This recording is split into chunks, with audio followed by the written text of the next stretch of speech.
As literary students, we might have a period in our studies when translation becomes an unavoidable task or a process because it is a method of dispersing not only language, but of deep understanding and interpretation of a work. However, translation is not a mere action of switching from one language to another, but another realm of art, an action of intricate combining and careful parting. Therefore, I would like to introduce Walter Benjamin's theory that can act upon us as a guiding light towards the endless discussion of what rules and boundaries translated works and translators must take.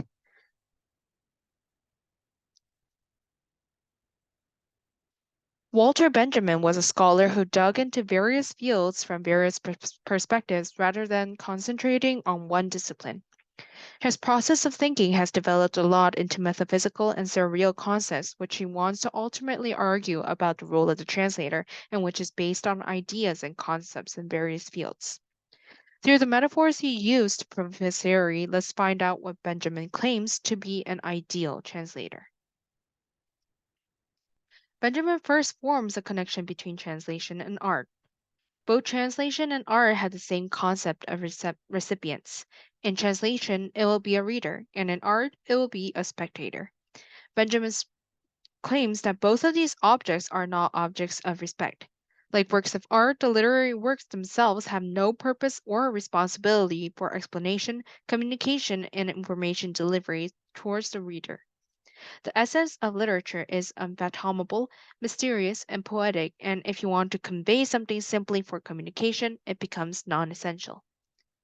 Benjamin says translation is downgraded when it attempts to give an understanding to readers who don't understand what's behind the original text.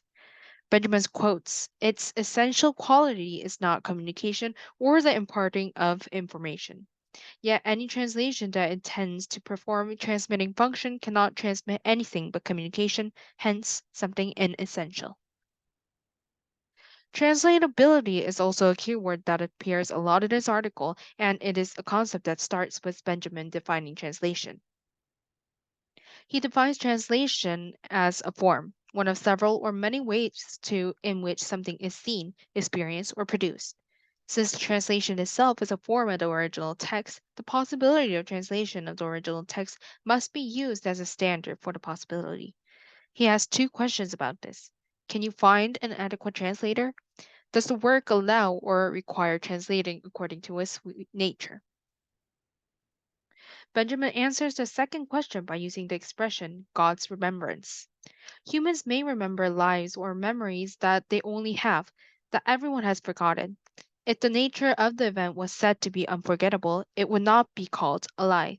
Simply saying that it could only be done through the possibility of God's memory, not just the human realm.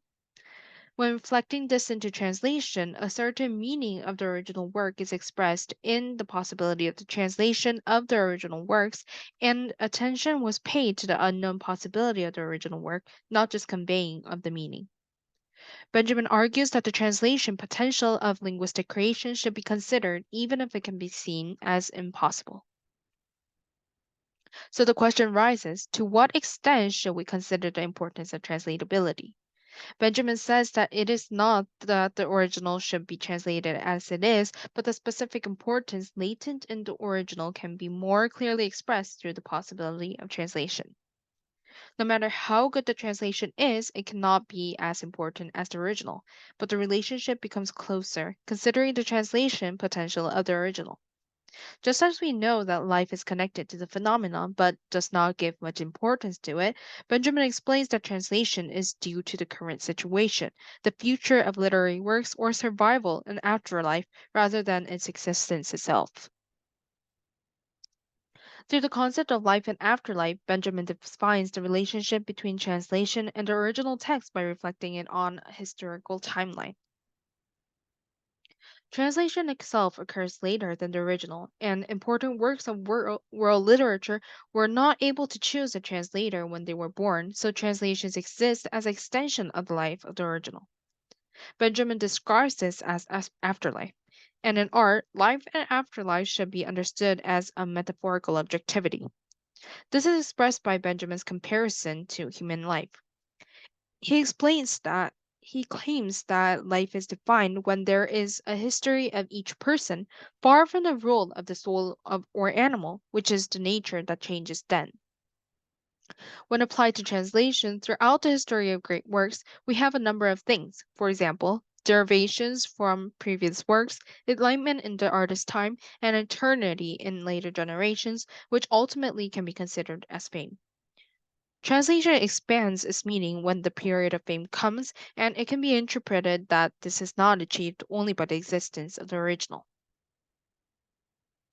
Benjamin continues to apply philosophical thinking to explain the relationship between translation and the original text.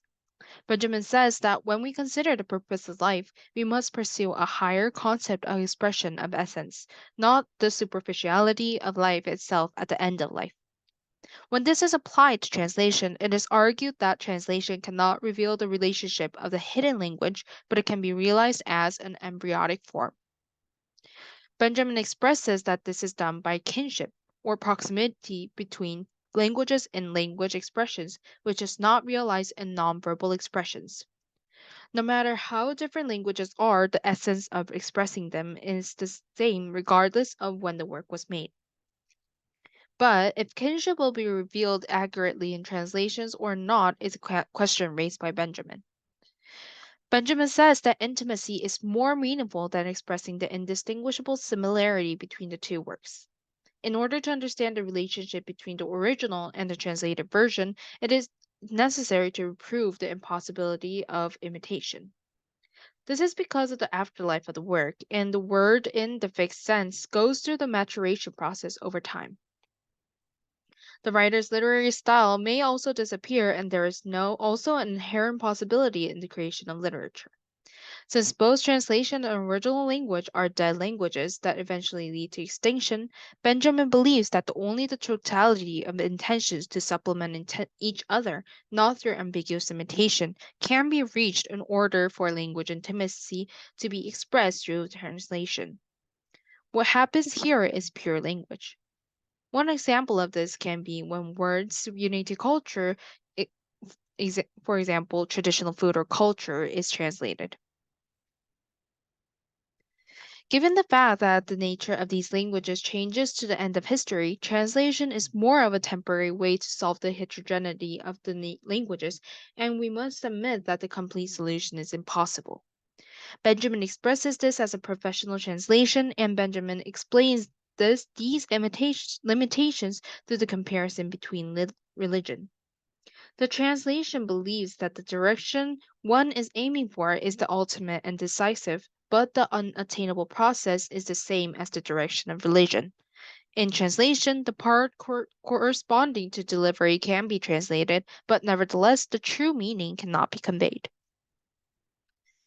The relationship between content and language is very different between the original text and the translation text, in which the language of translation wraps the content like a boiling coke, and in the original language, it is integrated like fruit and skin. Benjamin uses an echo as a metaphor to explain the difference between. Ironically, the translation is what allows the original language to be transferred into a more clear area of language. Translation is necessary for the original language to be newly expressed even in other periods of history. In short, translation covers the actual language and remains coercive and unfamiliar. Benjamin believes that if translation is a unique form, the translator task also has a unique area that is different from the writer's task. Benjamin uses an echo as a metaphor to explain the difference between the original literary work and the translated version. The intention of literary works is not the totality of language, but only the connection of specific linguistic meanings. On the other hand, the translation brings the original work from the outside of the literary work. Unlike literary works, translation is to shout from the edge of a forest into the inside, not inside the forest of languages, so that the meaning of the original language sounds like an echo in a foreign language. In translation, the goal is to find the specific intention towards an object. The object is the echo of the original language expressed in translation. The intention of the poet is spontaneous, primary, and manifest. That of the translation is derivative, ultimate, and ideational. Benjamin places translation between literature and teaching, believing that it should not only aim for something different from the original, but also for something derivative, ultimate, and ideological. The answer to the role of the translator, or, as Benjamin quotes, ripening the seeds of pure language feels distance. The translator fidelity and freedom starts from the traditional concept of translations. If previous translations were given freedom in meaning delivery and had to be faithful, this is not satisfied in the role of translation that must convey more than a meaning. Faithfulness never reproduces the original sense. Benjamin uses the vessel as a very effective metaphor for explaining what the ideal role of the translator is. When connecting pieces from a broken piece of pottery, even the smallest detail must be correct, because every piece will have its own individual characteristics. Likewise, rather than imitating the sense of the original, a translation should accept the way of meaning of the original in detail, so that it can be understood as a part of a larger language, even when both the original and the translation are parts. Therefore, Benjamin argues the translation should avoid the purpose of communication and the delivery of sense. Therefore, it is not a compliment when the translation reads the same as the original. Rather, it can be recognized as a better translation or fidelity as enhanced by literalness. The true translation is transparent. It does not cover the original work or block the incoming light, but expands and shines the original work further through pure language. Some of the things that can be conveyed are limited in communication. It symbolizes something or becomes an object of a symbol depending on the context. Something that symbolizes something is a product of finite language, and an object of a symbol is the evolution of the language itself. The purpose is to express the nucleus of the pure language in itself. It is preserved in evolution as well. Pure languages is bound by linguistic elements and their changes, and within linguistic creations, there are only heavy alien meanings.